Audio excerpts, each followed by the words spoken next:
तेरी शरण में जो आ गया बेड़ा ही उसका पार हो गया। लेकिन शरण में जाने की योग्यता पहले बनानी पड़ती है। लेकिन ईश्वर इतना दयालु है कि कभी भी किसी भी जीवात्मा को निग्लेक्ट नहीं करता, निकालता नहीं।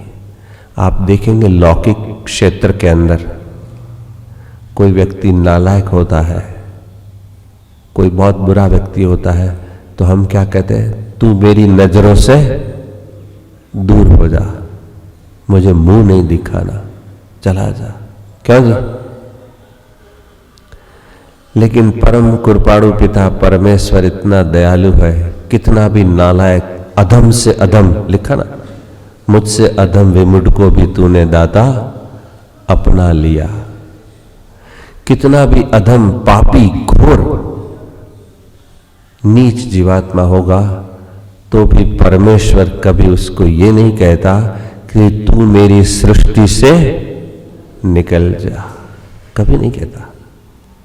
हम अपनी दृष्टि से हटा देते हैं, लेकिन परमपिता परमात्मा कभी अपनी सृष्टि से उसको निकालता नहीं, तो निकालता।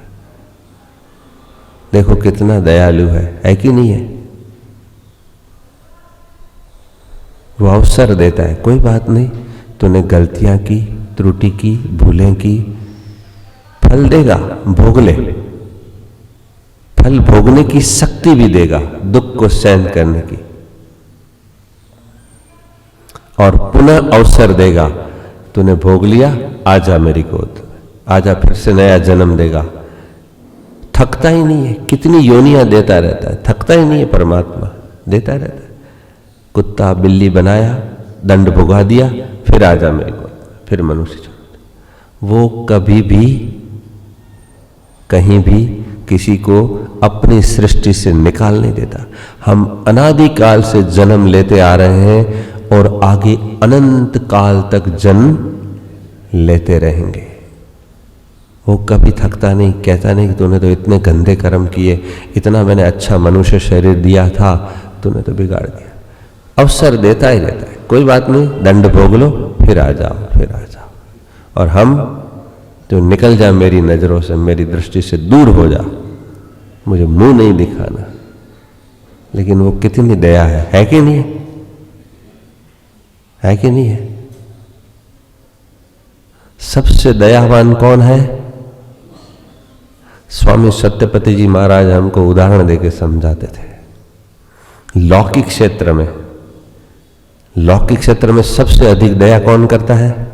ईश्वर को छोड़ करके लौकिक क्षेत्र में मां करती है। बिल्कुल सही कहा, मां से अधिक कोई दयावान नहीं होता संतानों के लिए, क्योंकि वो तो मां ही जानती है, वो तो मां ही। हम तो शब्दों से वर्णन करते हैं, एक मां अपनी संतान पर जितनी दया करती है उतनी कोई दया नहीं करता। तो स्वामी सत्यपति जी महाराज हमको उदाहरण दिया करते थे, एक मां की दया कितनी होती है, जबरदस्त दया होती है।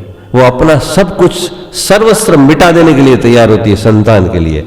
मैं भले मिट जाऊं, लेकिन मेरी संतान स्वस्थ निरोगी बलवान वो बनी रहे, वो उसका दुख पीड़ा सहन नहीं कर सकती, देख नहीं सकती अपने संतान। कितनी दया होती है। बोले एक मां की दया नहीं, संसार में जितनी माएं हैं, सारे संसार की माओं की दया को तराजू के एक तकड़ी में रखी, तराजू होता है ना, उसकी एक साइड पर सारी माओं की, संसार में जितनी माएं, उनकी दया को रखिए, और एक पलड़े में ईश्वर की दया रखिए, ईश्वर का पलड़ा झुकेगा। इतना दयावान। कितनी बड़ा अच्छा उदाहरण दिया कि संसार की सारी माओं की दयाओं को एक तराजू के एक तकड़ी के पल्लू में रखिए, और दूसरे पल्ले में ईश्वर की दया रखे, तो ईश्वर की दया वाला पलड़ा झुकेगा। इतना दयावान है परमात्मा। बताइए, अनादिकाल से हमको शरीर देता आ रहा है, इसका कोई अंत ही नहीं है। ये 2 अरब वर्ष से तो इस सृष्टि में हम हैं। 2 अरब वर्ष में हमारे कितने जन्म हो गए होंगे? 2 अरब। क्यों माता जी? कभी हम कुत्ता, बिल्ली, घोड़ा, गधा, गाय, पद्मंतर, फिर मनुष्य जन्म देगा, फिर देगा, फिर पाप करेंगे, अच्छा कर्म करके फिर मनुष्य देगा, और हम मोक्ष में के अधिकारी बनेंगे। देखो थकता ही नहीं है, देता ही रहता है, देता ही रहता है। और हमारे लिए सूर्य, चंद्र, पृथ्वी, तारे, अग्नि, आकाश, जल, वायु, कितने पदार्थ बना के दे दिए। ये सारी चीजें नहीं तो हम जी भी नहीं सकते। खाली शरीर नहीं दिया, देखो कितनी सुविधाएं, कितने सब दे दिया, है कि नहीं? उसके उपकार, उसकी दया, देखो उसको कोई ठेका, तो हम थोड़ी वेतन थोड़ी देते हैं उसको, उसके बदले में देते क्या? उसकी दया को आप पहचानेंगे तो लगेगा क्या अनंत हमारे लिए चीजें बनाई। ये सूर्य कभी नहीं निकले ना, देखना कैसी, ये सूर्य तो हमारे जीवन का, ये धरती का आधार है। सूर्य के बिना हम जी नहीं सकते। बताइए, ये धरती नहीं होती तो हम कहां पर रखते पांव? कहते हैं धरती माता कितना सब कुछ हमको देती है धरती। हमारे यहां 2001 में भूचाल आया, 26 जनवरी, आपको पता है। मैं आया हूं कच्छ भुज क्षेत्र से, तो आपको पता है 2001 26 जनवरी को भयंकर विनाशकारी त्रासदी हुई। मैंने अपने जीवन में ऐसी त्रासदी नहीं देखी। कई स्वजनों को देखा हमने अपने हाथ से, एक पल में झटके में चले गए। उस समय बड़ी त्रासदी थी, लोग रोड पे सोते थे, घरों में पानी नहीं था, बिजली नहीं, 1 महीना, भयंकर हालात थे। आज भी लोग याद करते तो बड़ी त्रासदी है, वही सोजन याद। पूरी हॉस्पिटल, सिविल हॉस्पिटल कितनी बड़ी होती है, एक पत्ते की मैल की तरफ चली। आज भी जब 26 जनवरी आती है, लोगों को वो दृश्य याद आते। इतनी भयंकर त्रासदी थी, लोग डरे हुए थे। हजारों इंजन जैसे रेलवे के शुरू हो जाते हैं ना, ऐसा आवाज आता था, धरती घूम, और ऐसे हिलते थे मकान, ये पंखे ऐसे ऐसे हिलते थे। भयंकर त्रासदी थी, वो आपने देखी। बाहर सड़क पर खाना बनाते थे, सड़क पर सोते थे, और भयंकर सर्दी के दिन थे, जनवरी का महीना।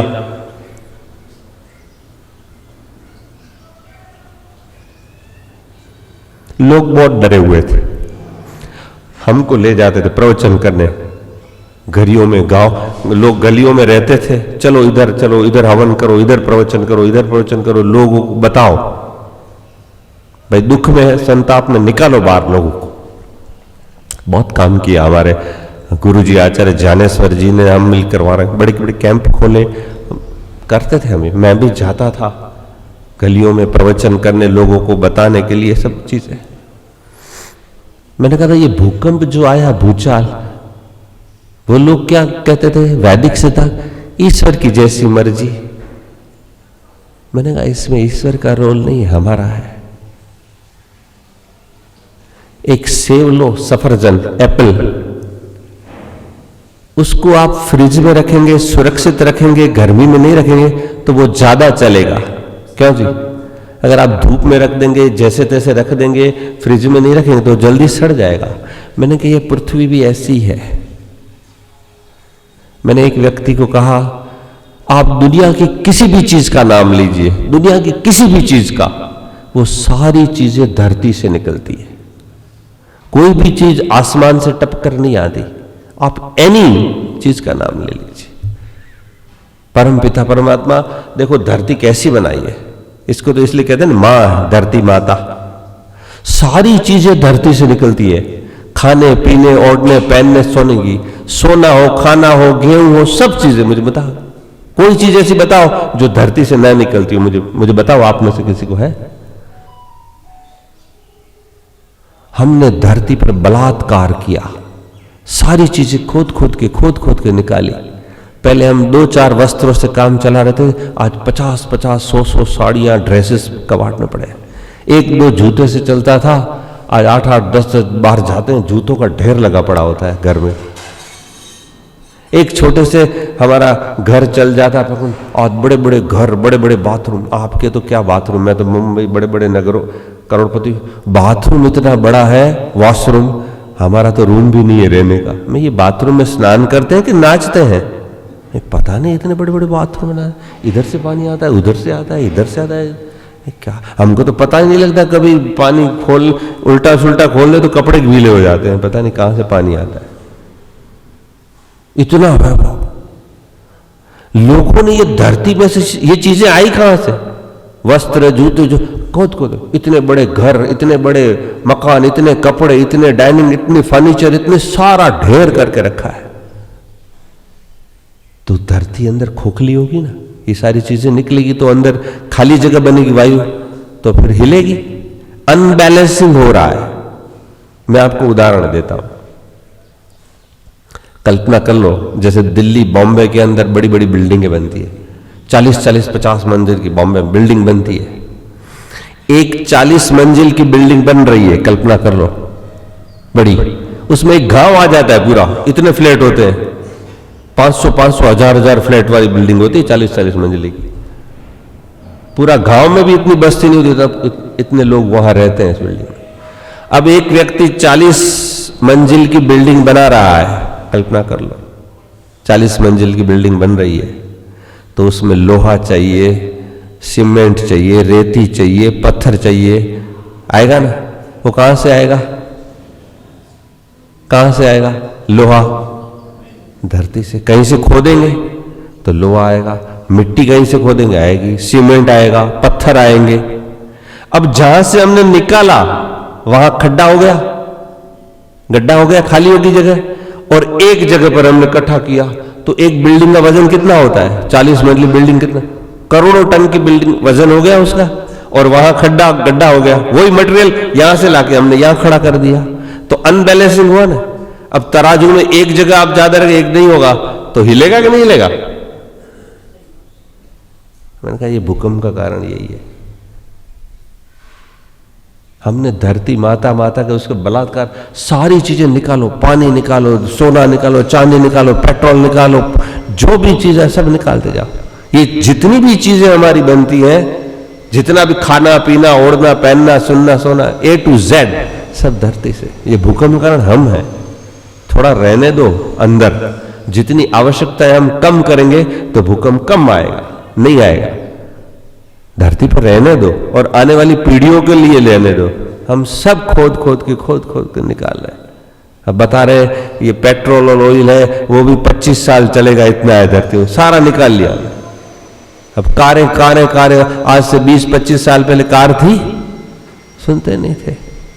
कोई बड़े व्यक्ति के पास 25 कार लेके आए, आसपास वाले सब देखने आते, वो मिठाई बांटते थे, कार ली। आज कार सामान्य हो गई, बिल्कुल सामान्य हो गई। कोई भी व्यक्ति का ये लोन दे दे, ले जाओ कार, सब कार लेते। 200 साल पहले किसी राजा का जितना ठाठ था ना, आज एक सामान्य व्यक्ति का ठाठ हो गया है। कोई राजा महाराजा गाड़ी, कार, बंगला, फ्रिज, ये तो कल्पना भी नहीं करते। आज वो ठाठ एक सामान्य व्यक्ति का हो गया। फ्रिज आम हो गया, कार आम हो गई, फ्लैट आम हो गया, सब सामान्य हो गए। ये चीजें कहां से आई? धरती से आएगी। ये लोहा निकालो, कारें कैसे बनेंगी, इंजन, ये सब निकालो, पेट्रोल निकालो, इलेक्ट्रिक निकालो। याद रखना, प्रत्येक अविवेकी विकास अंधा विकास है, वो अवैदिक विकास है। प्रत्येक विकास चाहिए, हम भी मानते हैं, वेद मना नहीं करता विकास है, लेकिन प्रत्येक अंधा विकास है, अविवेकी विकास है। पीछे हानि नहीं देखते, विवेकहीन विकास है ये। विवेक जितनी भी चीजें, फिर इसके दुष्परिणाम देखो। पहले इन्होंने क्या किया? खेत उत्पादन करने की डालो, यूरिया डालो, खातर डालो, रासायनिक केमिकल्स डालते गए और उत्पादन बढ़ाया। और आज क्या कह रहे हैं? अब उल्टे मुंह आ रहे हैं जूता खा के, अब ऑर्गेनिक करो, इससे तो कैंसर होता है, रोग होते हैं, ये है। पहले आपने डाला तो पता नहीं था आपको इससे क्या होगा। इनकी जितनी भी खोज है, खोज कर पहले उल्टी चल रहेंगे, फिर उसको सुधारेंगे, फिर ये करेंगे। अब उसमें आपने 40 साल निकाले, अब 40 साल में ऑर्गेनिक, अब ऑर्गेनिक होगी नहीं, उसमें जहर भर दिया आपने। इतनी मिट्टी जहरीली हो गई, कितना जहरीला होगा। अब ऑर्गेनिक क्या होगी ये? मैं नहीं कह रहा, आइंस्टाइन के शब्द सुनना। स्वामी विद्यानंद सरस्वती ने पुस्तक लिखी घो की गुहार, उसमें उन्होंने आइंस्टाइन का कोड किया। आइंस्टाइन को क्या लिखा आइंस्टाइन ने?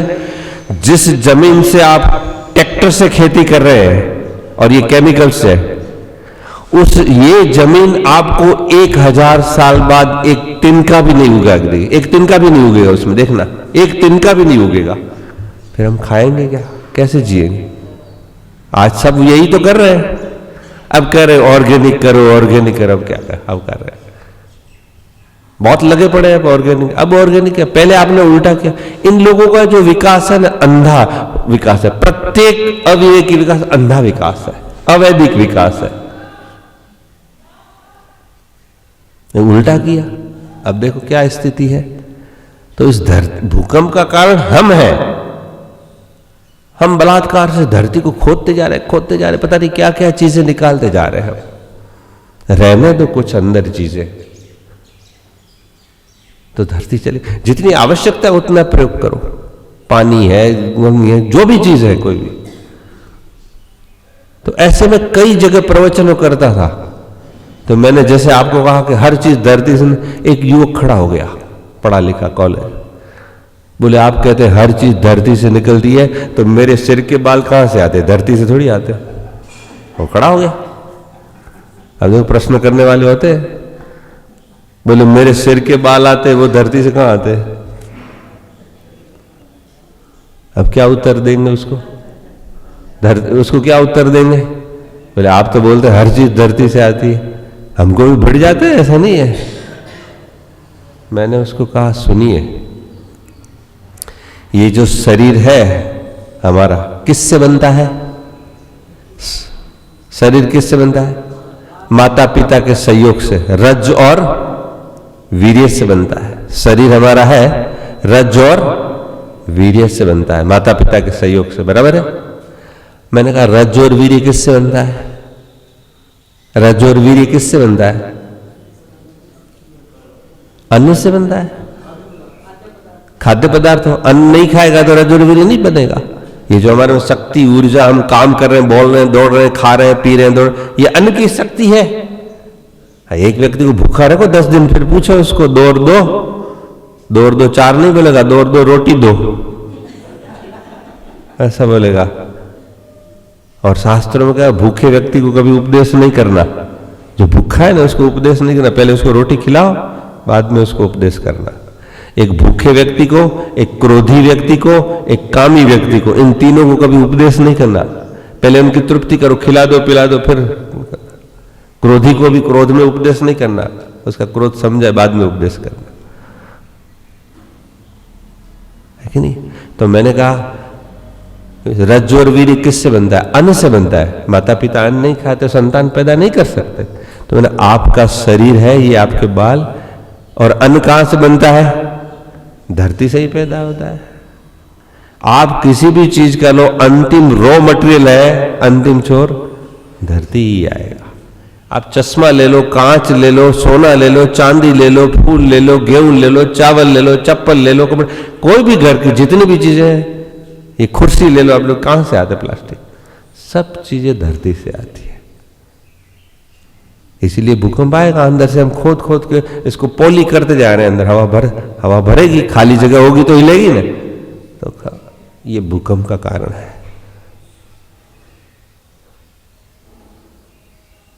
तो ईश्वर कितना दयालु है हमारे लिए, अंदर पैदा करता ही रहता है, करता ही रहता है। मैंने तो अभी कुछ पढ़ा, जो बिजली होती है ना, बिजली, बादल गरजते हैं, उस बिजली से ही पता नहीं कितने खनिज बनते हैं धरती में।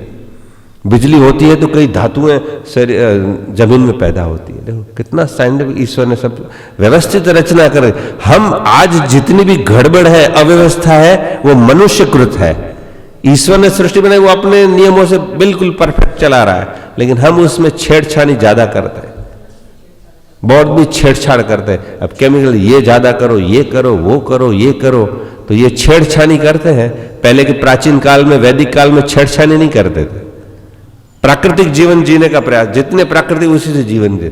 साइंस तो तब भी था, प्लेन तब भी था, लेकिन वो इतनी छेड़छाड़ प्राकृतिक जीवन जीते थे, स्वाभाविक जीवन जीते थे। हम क्या आर्टिफिशियल ये सब चीजें जीवन जीने का कर लिए, इसलिए ये भूकंप आता है। तो कहने का तात्पर्य कितना दयालु है, हम उसकी शरण में कितने दया है ईश्वर की। मूल बात हम इस पर आए कि ईश्वर कितना दयालु है, करुणा का सागर है, हमारे लिए अनादिकाल से देता है, आगे आगे देता रहेगा अनंत काल तक, उसका कोई अंत नहीं है। जीवात्मा तो मरता नहीं है, शरीर बदलता रहता है, और अनंत काल उसने ठेका लेकर रखा है। मैं बैठा हूं, आओ मेरी शरण, देता रहूंगा। कितनी दया है उसकी, है कि नहीं है? तो उस दयालु परमात्मा की शरण में जाकर कभी उपासना करनी चाहिए, उसका धन्यवाद करना चाहिए, ताकि हम पापों से, दुखों से, ईश्वर को जरूर नहीं है मक्खन पालिश करने की, या वो ऐसे भाई कई लोग आप समझो इसकी उपासना करेंगे तो खुश हो जाएगा, नहीं तो नाराज हो जाएगा, ऐसा नहीं है। हम अपने दुर्गुणों से, दुर्व्यसनों से, दुखों से बचें और सही सत्य मार्ग पर चले, इसलिए हमको उपासना करनी है। ईश्वर को नहीं करने के उसका कोई बिगड़ने वाला नहीं है। हाँ, मेरी उपासना नहीं करता, मेरा तो कोई नहीं सुनता। ईश्वर कोई लौकिक नहीं है कि हाँ उसकी उपासना करें, प्रशंसा करें, खुश हो जाएगा।